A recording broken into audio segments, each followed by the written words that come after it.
Okay. Can't wait for this.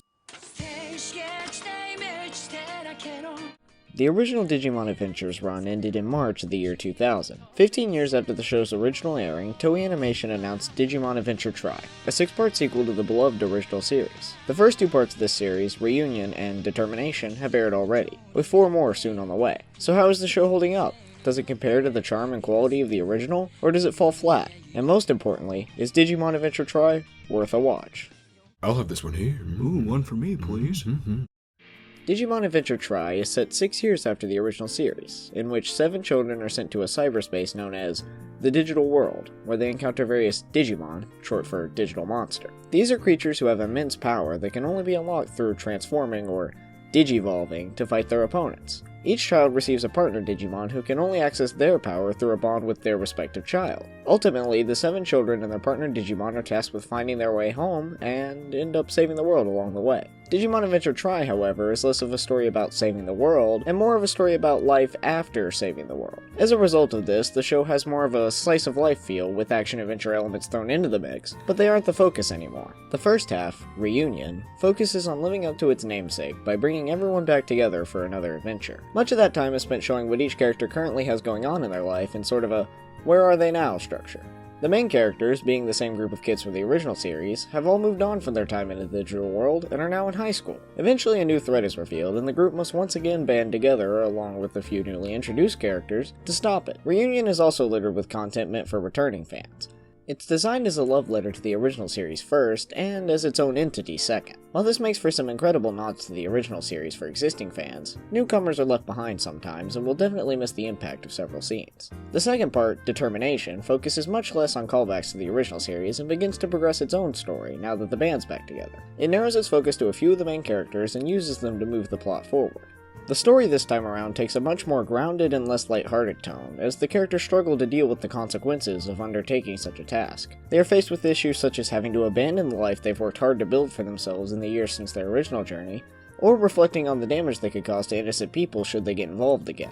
Albeit a bit preachy, a recurring theme throughout both parts of Adventure Tri is dealing with the mental and physical consequences of children getting involved with supernatural powers and saving the world. The show repeatedly, almost to its detriment, hammers in the idea that actions like these have consequences, and that you can't go around having giant monster battles whenever and wherever you want. Sometimes this is presented in a meaningful, thought-provoking way, but at others the message unfortunately falls a little flat. Oh, I'll take these 2. Maybe one more. Oh yeah, haha. One area where Digimon Adventure Tri really tries to put its focus is on character design and development.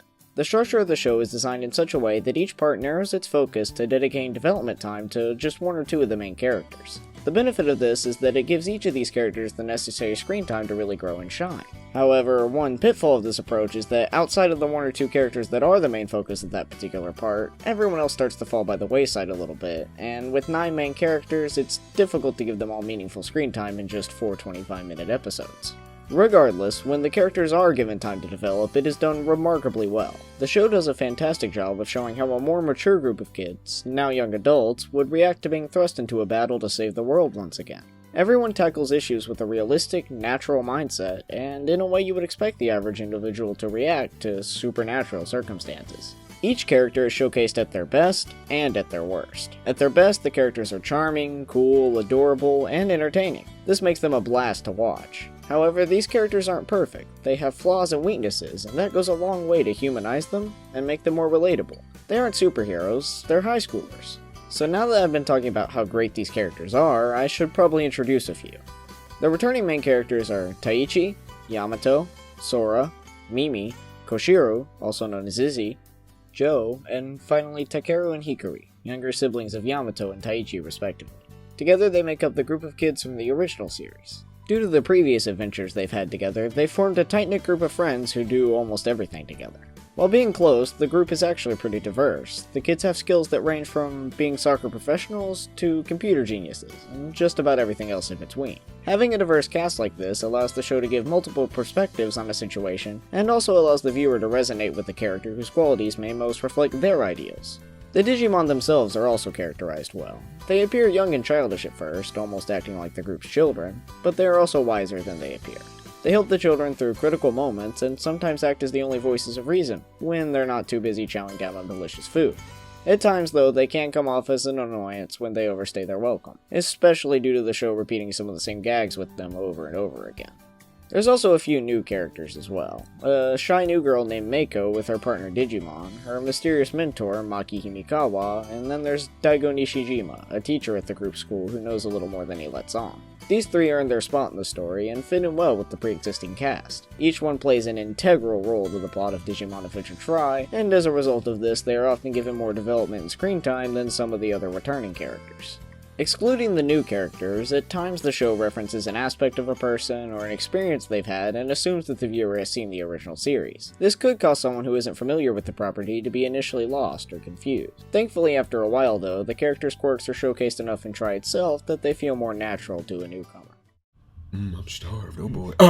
Hey, this one's mine. Oh wow. The production quality of Digimon Adventure Tri may be its strongest aspect. Toei Animation takes full advantage of how far anime production has progressed in the 15 years since the original Digimon Adventure. The show has a very stylized, modern look to it that fits into the context of the series incredibly well. Everything has a sleek and smooth look that makes it very easy on the eyes. The amount of detail is also incredible. From simple things like outfits to the look and design of the monsters themselves, everything looks sharp and fantastic. Occasionally when a character drifts into the background, they lose detail and become sort of a blurred after image. And while the characters look amazing up close, this significant drop in quality as they move into the background is rather jarring. Despite this, when the fight scenes are at their best, they look incredible.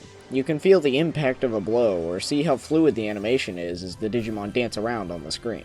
Unfortunately, the show takes quite a few shortcuts during these fights to hide some poor animation or show a drop in quality. An example of this is that animations will be reused an exorbitant amount of times. The best example being the Digimon's transformation sequence. Alone it looks gorgeous, but in one scene alone it plays back to back for several minutes with very little break time in between, which fatigues the viewer very quickly. The music in Digimon Adventure Tri is also incredible, and like many other aspects of the show, is a loving callback to the original series. The OST features several remastered songs, many of which are sung by the late Koji Wada, who did vocals for songs in the original series. Each of these songs are given the necessary love and care to adapt them to the modern incarnation of Digimon, and they sound beautiful. The tracks that play during pivotal moments or fight scenes help immensely to set the tone, and also capture the spirit of the original series very well. Some of the less impactful tracks are more dulled and ambient, but most still convey the right feeling for the scene they're used in. The OP and EDs are also fantastic, with the opening Butterfly being a real standout in particular. And speaking of EDs...